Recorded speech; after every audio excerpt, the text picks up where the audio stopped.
سلامونه، وخت مو په خیر. تاسې ته له زیر نیوز څلرویشت څخه د نن ورځې د مهمو خبرونو ټولګې ته ښه راغلاست وایو.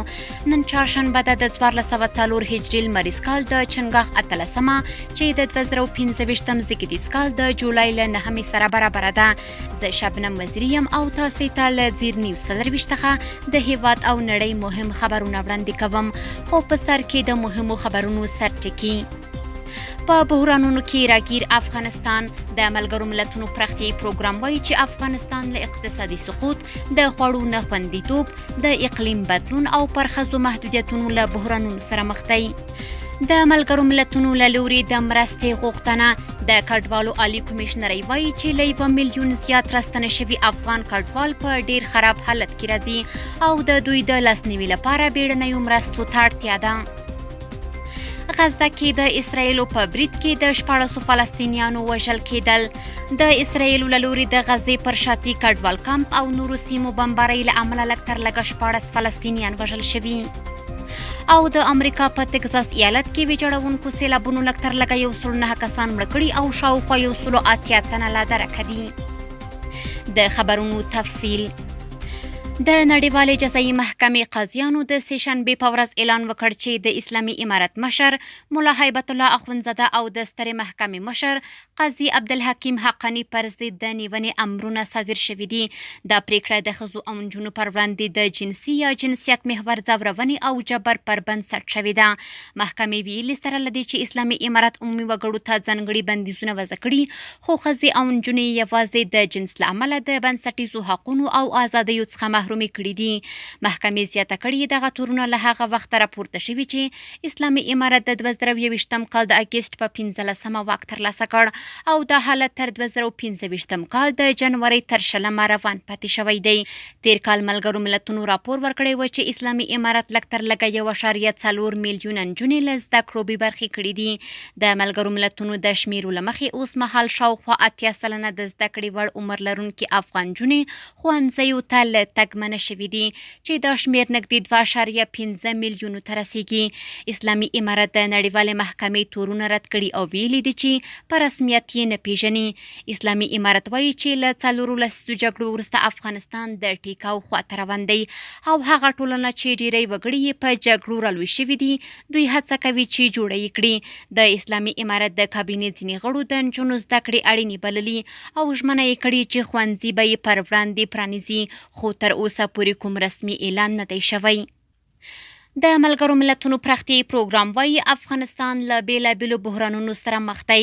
یاد پروګرام ویلي چې افغانستان له اقتصادي سقوط، د خوړو نه خوندیتوب، د اقلیم بدلون او پر ښځو محدودیتونو له بحرانونو سره مخ دی. دغه پروګرام زیاتوي چې د 100 میلیونه ډالرو په ارزښت یو ګډ پروګرام کې UNDP او کوریا هیواد له 350,000 څخه زیاتو کسانو سره په 6 ولایتونو کې مرسته کوي ترڅو د ژوندانه شرایط بیرته جوړ کړي، اقلیمي اغیزو ته ځواب ورکړي او ښځې پیاوړې کړي.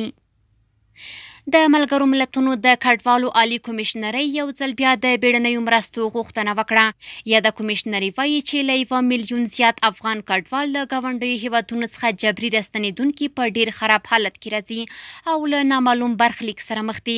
د دغې کمیشنرۍ په وینا یادو ستنېدونکو په پراخه کچه بشري ناورین رامنځته کړی او د کډوالو ستونزو ته د رسیدنې په موخه بیړنۍ مرستو ته اړتیا لري. دغه کمیشنرۍ زیاتوي چې تر اوسه له 1.4 میلیونه زیات کسان بیرته افغانستان ته راستنه شوي چې له دې شمیر نه 1 میلیون یوازې له ایران څخه دي. له پاکستان نه یوازې د اپریل په میاشت کې نږدې 150,000 کسان راستنه شوي دي. د مارچ له 20 راهیسې تر 600,000 زیات کسان بیرته راغلي چې له ډلې یې نږدې 350,000 تنه شړل شوي دي. په مسکو کې د افغانستان اسلامي امارت سفیر مولوي ګل حسن حسن په کوربه هیواد کې له میشتو افغانانو سره لیدلي. نوموړي په دغه لیدنه کې د روسیې لخوا د افغانستان اسلامي امارت په رسمیت پیژندلو ستاینه وکړه او هیله یې وښوده چې دا چاره به د دواړو هیوادونو ترمنځ په ګڼو برخو کې د اړیکو د لا پیاوړتیا لامل شي. نوموړي زیاته کړه چې د خپلو همکارانو په ملتیا به هڅه وکړي چې په کوربه هیواد کې د میشتو افغانانو ریښتونی خدمت وکړي او ستونزو ته یې په وخت رسیدنه وشي. له پیښو سره د مبارزې چمتووالي ملي ادارې سرپرست د روسیې د فدراتیو جمهوریت له سفیر سره ولیدل. په دغه لیدنه کې د یادې ادارې چارسمبالي ملا نورالدین تورابي د روسیې له سفیر دیمیتری ژیرنوف سره د اقلیمي بدلونونو په اړه خبرې وکړې او ترڅنګ یې له افغانستان سره د هر ډول خوراکي او غیر خوراکي توکو د مرستې غوښتنه وکړه. دغه راز ښاغلي ژیرنوف د روسیې له لوري د اسلامي امارت په رسمیت پیژندلو ته په اشاره زیاته کړه چې دا ګام د دواړو هیوادونو ترمنځ د ښو نیتونو او دوامداره همکاریو ښکارندویي کوي. نوموړي په یادو برخو کې د همکارۍ ډاډ ورکړ. د مخابراتو او معلوماتي ټکنالوژي وزارت وایي چې تیرو 19 ورځو کې له ایرانه راستنو شویو افغان کډوالو ته تر دې دمه 1,20,000 سیم کارتونه ویشل شوي. د یاد وزارت په وینا د هرات ولایت په اسلام کلا پونډغالي کې د یادو کډوالو د مخابراتي ستونزو د حل په موخه په 24 ساعته ډول مخابراتي چوپړ وړاندې کیږي او په اوسط ډول هره ورځ د ګڼو مخابراتي شبکو تر 4,500 سیم کارتونه په وړیا ډول ویشل کیږي چې د وړیا انټرنیټ او دقیقو درلودونکي هم وي. په تهران کې د اسلامي امارت سفارت په یوه خبرپاڼه کې ویلي هغه کډوال چې غواړي هیواد ته ستانه شي کولی شي مستقیم د اردوګاه یا د کفالت دفترونو ته مراجعه وکړي. سفارت ویلي چې د ایران کورنیو چارو وزارت د اتباعو چارو ادارې سره د ترسره شویو همغږیو له مخې هغه کډوال چې د سرشمیرنې فورمه پاسپورت یا پیژندپاڼه لري او غواړي چې هیواد ته بیرته ستانه شي هغوی ته د سفارت لخوا اردوګاه ته د پیژندلیک اړتیا نشته او کولی شي مستقیم د اردوګاه یا د کفالت دفترونو ته مراجعه وکړي. یاد سفارت زیاتوي هغه کسان چې د سرشمیرنې فورمه لري او غواړي چې خپله اقامت تمدید کړي هغوی ته هم د هویت د تثبیت فورمې اړتیا نشته او کولی شي پرته له دې چې سفارت ته مراجعه وکړي مستقیم د کفالت دفترونو ته ورتلی شي. کورني خبرونه هم دومره وو. اوس به زموږ همکار عزیر صافی تاسې د نړۍ له حالاتو خبر کړي. شبنم وزیري وه چې کورني خبرونه یې وړاندې کړل. اوس هم پام وکړئ څو بهرني خبرونو ته. د اسرائیلو له لوري د غزې پر شاطي کډوال کمپ او نورو سیمو بمبارۍ له امله له پرون راهیسې 14 فلسطینیان وژل شوي دي. په وژل شویو کې 8 تنه د شاطي کمپ، 2 د دیر البل له یوې کورنۍ او 2 نور د خان یونس پر خیمو د ډرون برید کې وژل شوي دي. بلخوا د امریکا ولسمشر ډونالډ ټرمپ او د اسرائیلو لومړي وزیر بنیامین نتنیاهو د 4 ساعتونو په موده کې دوهم ځل د اوربند په تړاو سره لیدلي، خو تر اوسه کومه پایله نه ده ترلاسه شوې. د امریکا په تگزاس ایالت کې ویجاړونکو سیلابونو 109 کسان مړه کړي او شاوخوا 180 تنه لا درکه دي. د راپورونو پر بنسټ یا د سیلابونو درنه مرګ ژوبله اړولې ده او ژغورونکو لا هم د ورکو شویو کسانو پلټنه روانه ساتلې ده. چارواکي اندېښنه لري چې د تلفاتو کچه به لا لوړه شي ځکه د زیانونو پراخوالی ښیي چې د قربانیانو شمېر به زیات شي. دا سیلابونه شاوخوا 5 ورځې وړاندې راوتلي وو او ګڼې سیمې سختې ځپلي دي. په اروپا کې د روانې میاشتې سختې ګرمیو له امله شاوخوا 2300 کسان مړه شوي دي. دا شمېر د بریتانیا د امپریال کالج او د روغتیایي مطالعاتو د لندن ښوونځي د ساینسپوهانو لخوا خپور شوی و. راپور ښیي چې له مرګونو څخه 1500 د اقلیم بدلون له امله رامنځته شوي ځکه دې بدلونونو د ګرمۍ شدت لا زیات کړی.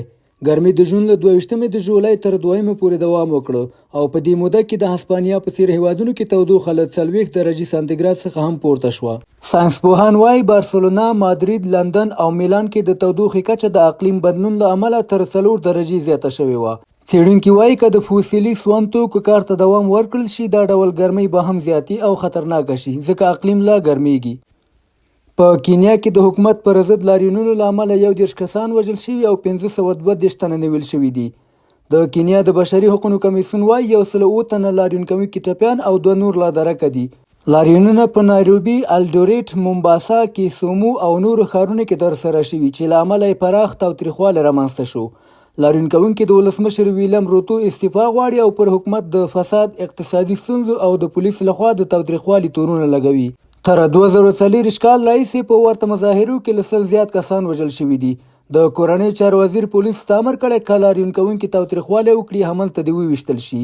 ملګرو ملتونو د دې لاریون کوونکو د وژنو په اړه ژوره اندېښنه ښودلې او له حکومت یې د زور زیاتي د بندولو غوښتنه کړې ده.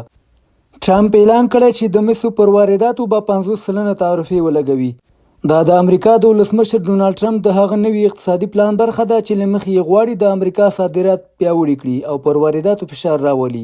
هغه زیاتوي چې ډیر ژر به پر درملو او نیمه چمتو صنعتي توکو هم لوړې تعرفې اعلان کړي. د مسو بازار سمدلاسه د اعلان ته غبرګون وښود او نرخونه یې شاوخوا 12% لوړ شول. د امریکا یو لوی شرکت فریپورټ مکموران هم د دې بدلون له امله ګټه وکړه او د سهمونو بیه یې 5 سلنه لوړه شوه. د ټرمپ ادارې ویلي چې دا تعرفې به د کال تر پای پورې شاوخوا 300 میلیارډ ډالر عاید راولي چې د حکومت د لګښتونو لپاره به یو مهمه سرچینه وي.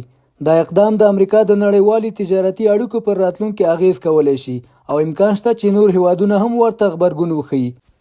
او د پای خبر هم دا چې د سویل ختیځې اسیا هیوادونو د بهرنۍ چارو وزیران په مالیزیا کې غونډه کوي څو د امریکا د نویو تعرفو، سیمه ییزو شخړو او اقتصادي اندېښنو په اړه ګډ دریځ ونیسي. د سویل ختیځې اسیا د هیوادونو د بهرنۍ چارو وزیران به د چهارشنبې په ورځ په مالیزیا کې غونډه وکړي څو د امریکا له نویو تعرفو سره د رامنځته شوې اقتصادي اندېښنې او د تایلنډ او کامبوج ترمنځ د سرحدي شخړې په اړه خبرې وکړي. امریکا اعلان کړی چې د 6 آسیایي هیوادونو پر صادراتو به 25 تر 40 سلنه تعرفې ولګوي. یوازې ویتنام توانېدله چې دا تعرفې 60 سلنه راکمې کړي، خو نور هیوادونه لکه اندونیزیا، تایلنډ او مالیزیا غواړي له اګست مخکې له امریکا سره بیا خبرې وکړي. دغه وزیرانو په یو ګډ پیغام کې ویلي چې دا ډول تعرفې د نړیوال اقتصاد لپاره تاواني دي. همداراز به په غونډه کې د تایلنډ او کامبوج ترمنځ شخړه، د ماینمار کورنۍ جګړه او له چین سره د سویلي چین سمندر هوکړې نهایي کول هم وڅېړل شي. بهرني خبرونه همدومره او د سپورټ له ډګره به مو زما همکاره شبنم وزیري خبر کړي. لا اوزیر سفینه په مننې چې تاسو د نړۍ له وروستیو مهمو پیښو خبر کړئ. اوس هم ورځو د سپورټ ډګر ته.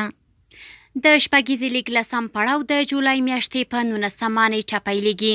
د افغانستان کرکټ بورډ خبر ورکړی چې د شپږیزې لیګ لسم پړاو د روان میلادي کال د جولای میاشتې په 19 نیټه د کابل په کرکټ لوبغالي کې پیل شي. د بلخ ولایت په چاهي ولسوالۍ کې د شپږو لوبډلو ترمنځ د والیبال سیالۍ چې یوه ورځ دوام وکړ د لیندۍ ځوانانو لوبډلې په اتلولۍ پای ته ورسېدې. د دغو سیالیو په پایلوبه کې لیندۍ ځوانانو لوبډلې خپلې سیالۍ خنجر لوبډلې ته د 1-0 میدان په توپیر ماتې ورکړه او اتلولي یې وګټله. د پکتیکا ولایت په یوسف خیل ولسوالۍ کې د 22 لوبډلو ترمنځ د والیبال سیالۍ د یاران لوبډلې په اتلولۍ پای ته ورسېدې. د یادو سیالیو په پایلوبه کې یاران لوبډلې د 2-0 میدانونو په توپیر خپلې سیالۍ لوبډلې مترګي ته ماتې ورکړه او اتلولي یې وګټله. د خراز وروستی خبر همدا چې د ننګرهار ولایت په مومندرې ولسوالۍ کې د 24 لوبډلو ترمنځ د والیبال سیالۍ د مومندرې لوبډلې په اتلولۍ پای ته ورسېدې. د دغو سیالیو په پایلوبه کې مومندرې لوبډلې د 3-0 میدانونو په توپیر خپلې سیالۍ کوټ مشرانو لوبډلې ته ماتې ورکړه او اتلولي یې وګټله. نننۍ خبري خبرونه هم دومره وه. په خواله رسنیو باندې فیسبوک، انسټاګرام، ایکس یا پخوانی ټویټر او یوټیوب زموږ خپرونې خوښئ او موږ تعقیب کړئ. ادرس یې زیر نیوز 24 تر 7 خپرونې. د الله په امان.